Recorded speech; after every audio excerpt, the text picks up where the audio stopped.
Welcome into the College Football Recruiting Show. I am Emily Proud. My co-host Blair Angulo is out today. He's actually at a camp, which is a bit of a theme for today's show. So let's go ahead and tell you what's on tap today. A lot to talk about in the world of recruiting. We've got visits going on. We have camps, as I said, going on. But we're also going to dig a little bit deeper into the reaction to the social media outrage over Texas official visits. We bring in someone who has done this exact thing to come weigh in. And we go around the country as our national recruiting team unloads the notebook. Plus, the latest on Georgia and Florida State recruiting after monster weekends at both programs.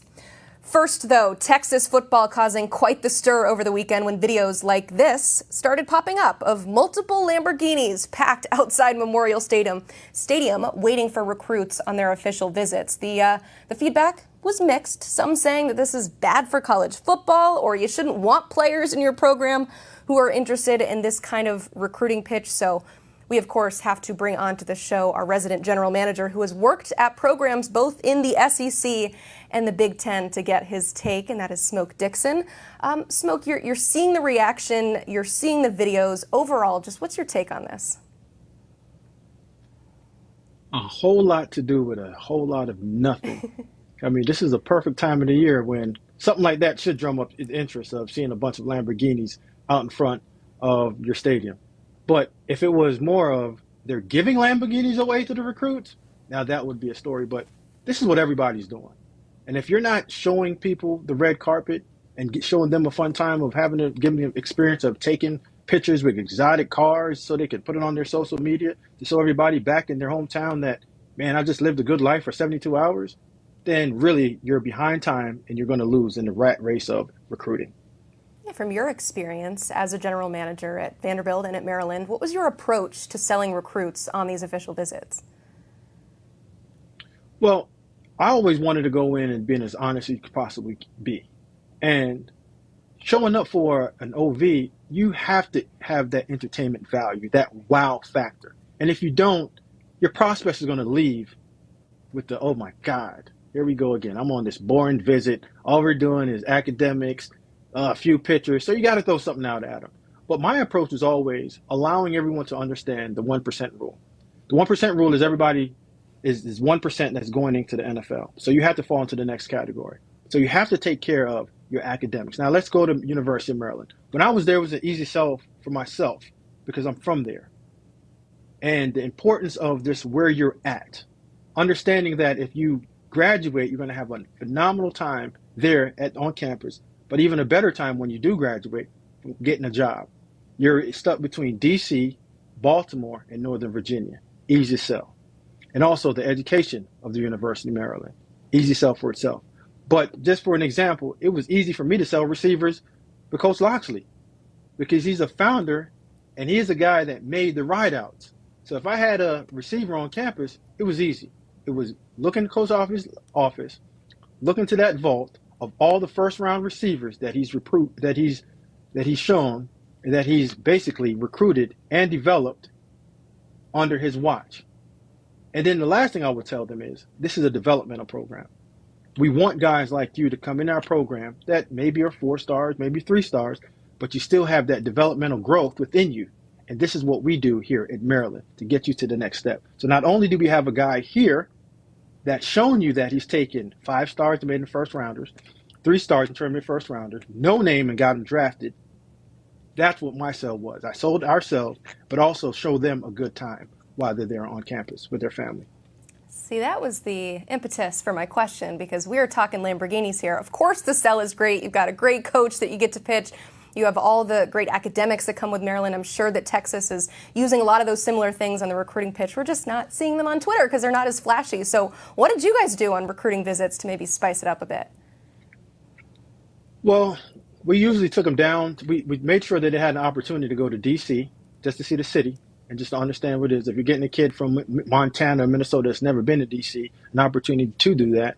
Then we also always took them out to Baltimore. So we wanted to show them 2 sides of it. You get the DC side and the Baltimore side. And then we toured the Under Armour facility. And then we usually take them out on the cruise, right down there on DC on the water. And we usually get about 80 to 90% commits when we do that. So that was our big thing during the summertime, the boat. The boat. That is not the first time that we've heard about using a boat. We've heard about it last week for Washington visits. It's a very common thing. If you have a body of water, you got to take full advantage of that. But I have to ask you, just kind of big picture, from what we're hearing, NIL is so important, and it sounds like a lot of these visits are these glorified in-person NIL negotiations. So if that's the case, why is it important to add the flash? Well, if I can give some advice to these young people, you handle business before you get on campus. Because when you get on campus for your OV, that's your opportunity to celebrate. So a lot of people are doing business backwards, Emily. You should take care of business first, celebrate when you get there. Because to me, that's what the OV is. The unofficial visits, we talked about it. It's the academics. It's getting to know. When you get to that OV, I'm making a decision, and you have to show me the best of the best for these 72 hours. Smoke, I don't know what your visits were like back when you were being recruited. I know that there were no Lamborghinis at mine, but I did have a lot of fun. And a lot of it was just to see what it could be like if you were to go to college at that place. They're pitching the energy and the excitement and all the fun things that could happen if you picked that school. So I'm like you. I'm cool with it, and I love those videos. It's fun to watch. Emily, you know what? On my visit to Alabama, I got picked up in a private jet. Okay. And it was myself and Jesse Miller. So that was a wow factor for us. And for me, everywhere else I've been, it was commercial. Getting in line. So when Coach Sweeney called up and be like, hey, listen, you know how those other schools got you standing in line and TSA? No, we're going to get you to the Baltimore, Washington International private sector and put you on a private jet to come on down to Tuscaloosa. And when you get down here, we're going to show you the world.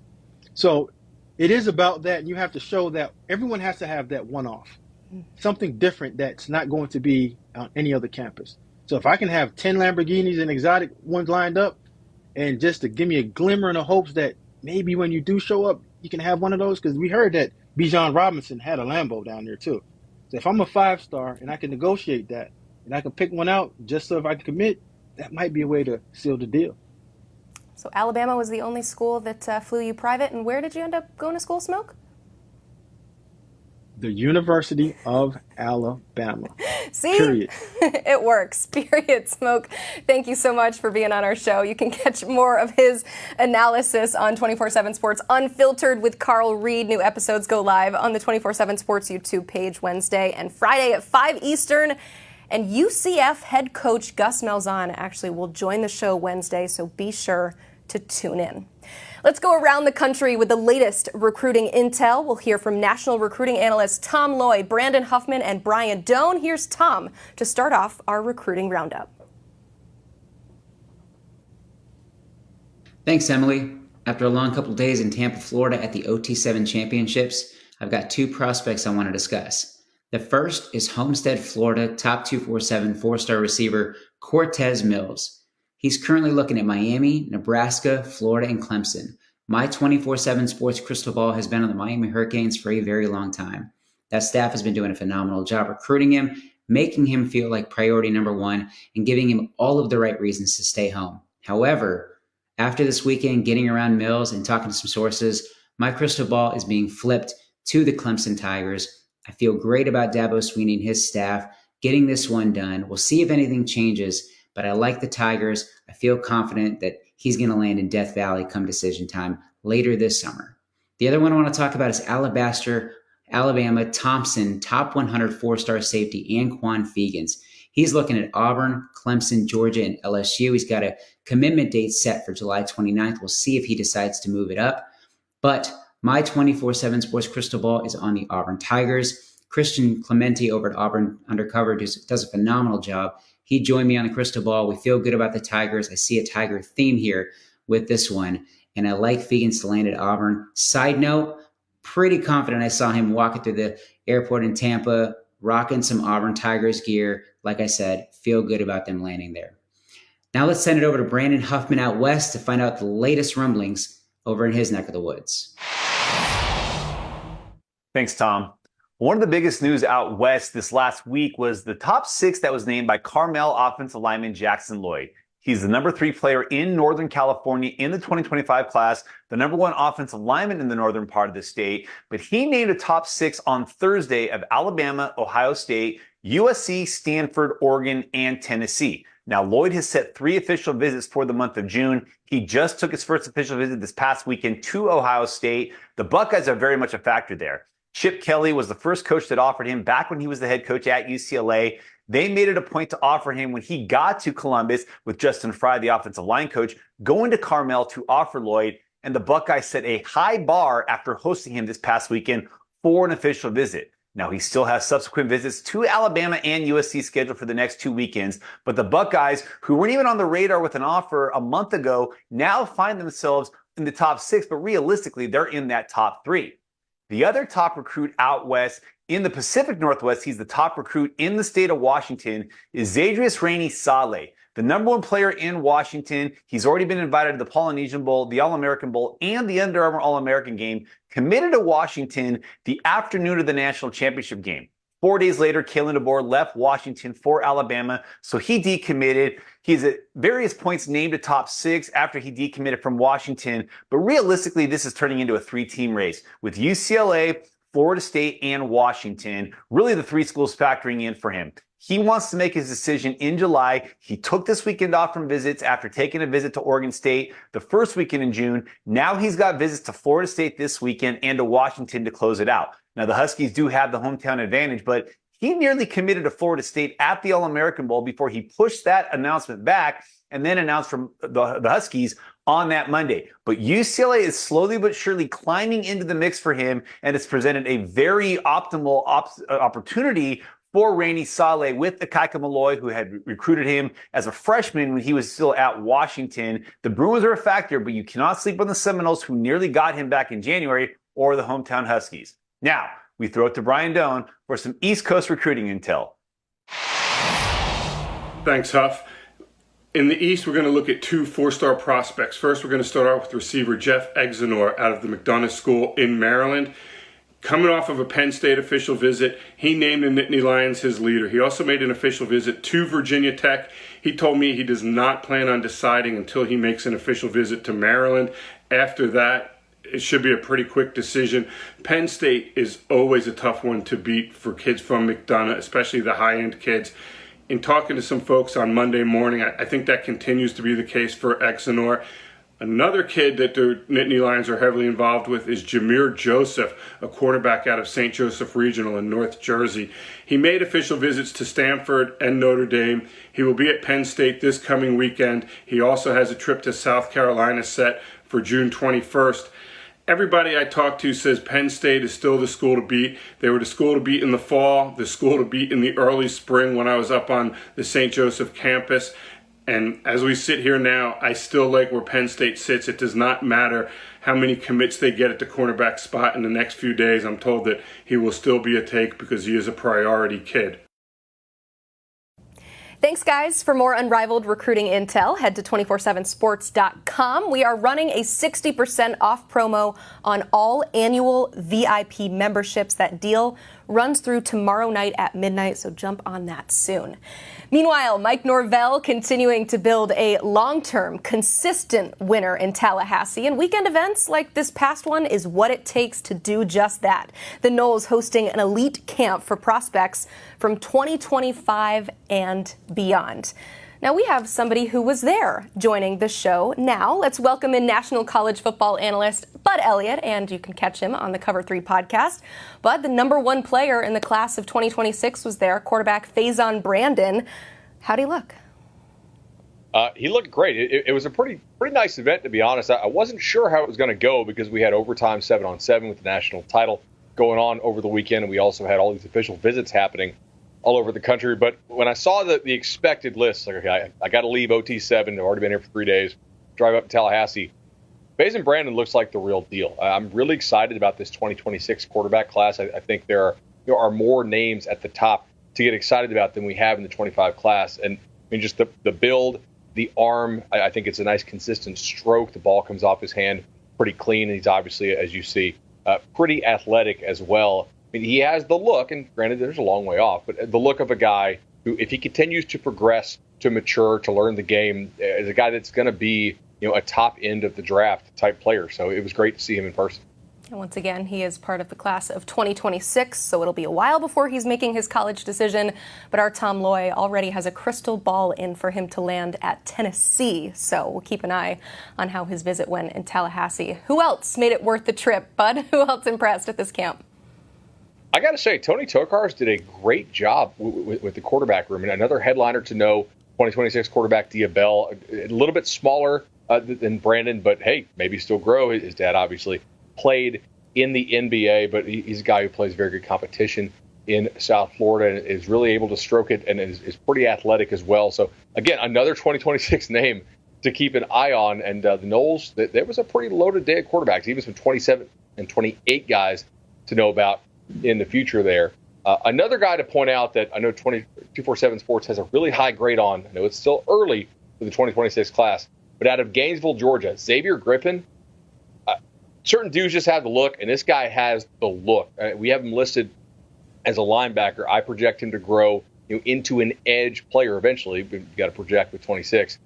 His get off the edge and ability to bend at full speed and not lose his balance was pretty nuts. Like FSU had a nice crop of offensive linemen there on the day, and he smoked them. So, oh, okay, yeah, that looks like a future pro player right there with Xavier Griffin, as you see here on the clips. Pretty violent with the hands, and he is twitched up. So that was definitely the guy that I had the most focus on. That's why I kicked off the segment by saying 2025 and beyond. A lot of future prospects out there too, but as we all know, you gotta start on them early there. Speaking of early, you look at Florida State's current recruiting ranking. They're at 54, which could cause some panic. But again, as we know, this thing, it takes a while to develop. So who are some prospects and some names, some visits that we should keep an eye on as far as the future for Florida State recruiting this summer? Sure. So they're pretty focused on, North Florida, Georgia. It's kind of spot recruiting South Florida this year. I think South Florida is a bit down compared to some years where it's like clearly the most talented area in the country. Khaleke Lockett, a receiver out of Texas who just took a visit to Texas A&M, is scheduled to make a visit to Florida State later on this month. He's a guy, Mike Norvell, from the state of Texas. This staff has a lot of ties to the state of Texas, and they clearly have a need at the receiver position. So he's a guy to keep an eye on. Burnell Brown III as well. It was thought to be kind of an Ohio State plus one of the Florida schools battle. The vibes I get are kind of more of a Gators-Noles battle on that one. Can't count out the Buckeyes, obviously, when we're talking receivers, but that's another pretty important one to watch. And then some offensive linemen. Ty Haywood and Josh Petty as well are guys who I think have a lot of upside, and the Noles they've done a nice job recruiting there. I wouldn't worry too much about being 52nd in the recruiting rankings right now. It is so volume-based at this point, but are you getting good quality players on your campus? Are you making those impressions and kind of sorting out the board, see where everybody wants to go, as you see here on tape with these offensive linemen, making some pretty nice blocks. Wow, that was pretty good there. So I think we'll probably see them be okay. They're unlikely to be a team that's going to finish at the very top of the high school ranks because they do also kind of have that dual emphasis with the portal, and they're just not going to take 25 guys out of high school, most likely. So maybe a kind of mid-teens in terms of number of commits in the class, save some spots for the portal that they've done pretty well with, and we'll see how that goes. Thank you, Bud. For more Florida State coverage, check out Noles 24/7. The guys, they have tons of stuff from over the weekend, and they get you ready for the upcoming season. Let's head slightly north to Athens, Georgia. That's where Kirby Smart and company hosted some top talent over the weekend, as they often do. And it has already garnered results by way of commitments, as it often does. So there is a lot to talk about with the Dogs. That is where we head next on the show to welcome in Ben Wolk of Dogs 24/7. So excited that he is here. Two top 247 commitments already happening from this weekend's visit. Defensive lineman Christian Garrett committed yesterday, and then today Todd Robinson, the four-star athlete, committing. What can you tell us coming from those commitments? Well, Christian Garrett is probably the top 24/7 prospect that is closest to the University of Georgia. He plays at Prince Avenue Christian just outside of Athens, and so he's had every opportunity throughout the recruiting process to visit Georgia. He's been very familiar with them ever since they've offered him last May. When I spoke with Christian last night, he said that really when he got that offer last May, he had the sense that Georgia was probably the team to beat, but he wanted to fill out the entire recruitment. He actually had 4 official visits set for June. Clemson the first weekend, and then he went to Georgia this past weekend. He had 2 other visits to Georgia Tech and Tennessee that he's no longer going to be taking because he did not leave Kirby Smart's office on Sunday night without letting him know that he wanted to commit to Georgia. Really good defensive lineman. I think he's got some versatility to play inside, probably will start outside. There's a lot of really good defensive linemen in the state of Georgia this year. I think that Georgia has a chance to land a good bit of them, and Christian Garrett is a great place to start. With Todd Robinson, he's someone that we have listed as an athlete. Georgia at one point recruited him as a running back. I think that after his camp 2 weeks ago at Georgia and just him letting the staff know that he really views himself more as a defensive back at the next level than on the offensive side of the ball, Georgia has really shifted to recruiting him as a defensive back. He camped with Travaris Robinson 2 weeks ago. They loved what they saw from him during that camp. He officially visited this past weekend, and another guy that didn't leave campus without letting Georgia coaches know that he wanted to commit. Within less than 24 hours, he went public with that decision as well. For Georgia to close down both of those recruitments here early in June. Huge recruiting wins for in-state prospects, and I think that it really sets the tone for what should be a really good summer for Georgia with in-state recruiting. And they're already rolling. I have to ask you about the biggest name on campus, and I'm just going to throw it out there, maybe the biggest guy on campus this weekend, too, and the number 3 player in the class, offensive tackle David Sanders. Where do things stand with him and the Dogs? Well, you're exactly right about that. I mean, coming into the weekend, he was the biggest prospect, or the prospect that people probably had their most eyes on. He's been one of Georgia's top recruits the entire 2025 recruiting cycle. That dates back several years. And he's someone that's, again, like Christian Garrett, like I mentioned previously, he's been at Georgia for junior days, for spring practices, for games. He was at the scavenger hunt just a few weeks ago in May. And so someone that Georgia has made a serious priority. I would not say that Georgia's the leader coming out of this visit. I wouldn't say that there is a clear leader coming out of this visit. I think that Ohio State, Tennessee, and Georgia, to me, have emerged from the pack. I know that Clemson is hanging around there as well, and he did officially visit there at the beginning of the month. I think the big thing for David on this visit to Georgia was he's very close with Georgia commit Mason Short. They have gone on many visits throughout the recruiting process together. That's included visits to Clemson. That's included visits to Georgia. They were there, again, for the scavenger hunt a few weeks ago together. Mason's going to be on his official visit this upcoming weekend, but he elected to come on an unofficial visit to join David this weekend as well to help recruit him too. And so I think that certainly plays a part, though that's not going to be the deciding factor. And I really want to know more about the scavenger hunt, but it says in the rundown that I have to ask you more about what happened over the weekend. Outside of David Sanders and the 2 guys who have already committed, who are some other big names on campus this weekend?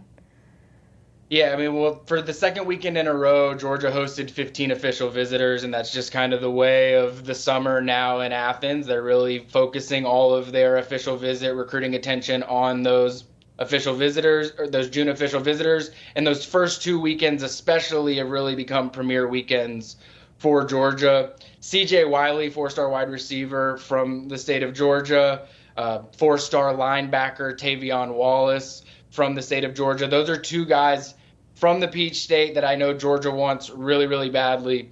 C.J. Wiley's probably the top wide receiver on Georgia's board. I mean, he's someone that has all of the tools. He had 18 receptions in the highest classification for a state champion in the state of Georgia last year. He's going on an official visit to LSU this upcoming weekend. He's already been on a visit to USC. He's got Florida State at the end of the month. I think that those teams have sort of materialized as the primary factors. I do happen to like where Georgia stands coming out of this visit for Wiley.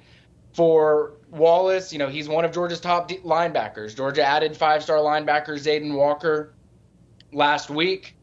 there's only so many spots to go around at linebacker. Tavion Wallace is absolutely one of the ones that Glenn Schumann wants to bring into the class. I was told it was a very successful weekend. I think that there was a narrative coming into the weekend that Florida State had this significant lead that others couldn't catch up to. And I think that that was probably a little misguided, not to say that Florida State doesn't have as much of a shot as anyone in this, and they still have their official visit coming up as well. But this is someone that I think Georgia did a really, really good job with this this past weekend. Like I said, with 15 guys on campus, there's plenty of people to point to. Another in-state offensive lineman, Dontrell Glover, is someone that I think Georgia has a really good opportunity to bring into the class by the end of June, early July, probably more likely as a timeline. But DJ Pickett, Eric Winters, a couple of out-of-state defensive backs. I mean, again, it was a very star-studded weekend in Athens. It's probably going to be the case this upcoming weekend as well. You teased it, this upcoming weekend, and let's just look at the summer as a whole. What's ahead for Georgia recruiting? So these next 2 weekends are going to be big. I mean, these last 2 weekends, I think Georgia got some answers in terms of guys that either have already announced that they're going to be in the class or guys that they think are trending towards being in the class potentially. And so these next 2 weekends are really filling out the rest of that group. You know, which offensive linemen are you feeling good about from the early weeks? Where, you know, what position groups might you feel like you have some gaps that you need to fill these last 2 weekends? That's really what these next 2 weekends are for. I think this upcoming weekend, June 14th to 16th in particular, there's a handful of guys that I would point to that really intrigue me. First and foremost, Bryce Davis from North Carolina, one of Georgia's top edge rushers targets in this recruiting class. Georgia already has one edge committed in Darren Akinnigbon. They're very much in the thick of things with Isaiah Gibson from Warner Robins, Georgia as well. But Bryce Davis is someone that Georgia has quietly been, you know, very much in control of the recruitment throughout this process. So I think that he's someone that I'm very curious to see how next weekend goes, because he has been trending in the right direction for Georgia for a long, long time. Jamarian Morrow is a running back that I bring up, especially because Bo Jackson recently committed to Ohio State. And I think there have been some questions, you know, in the Georgia world of who is Georgia going to pair at running back with Bo Walker.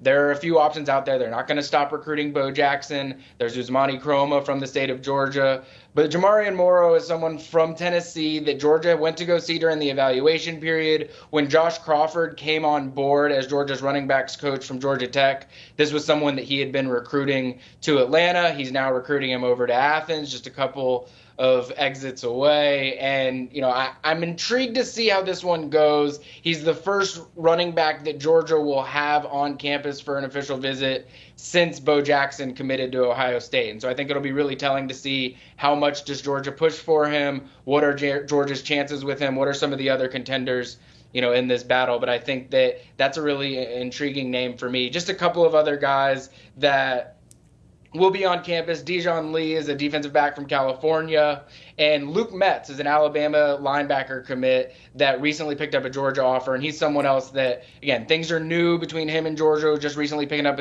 the offer, but we'll see how this weekend goes in Athens.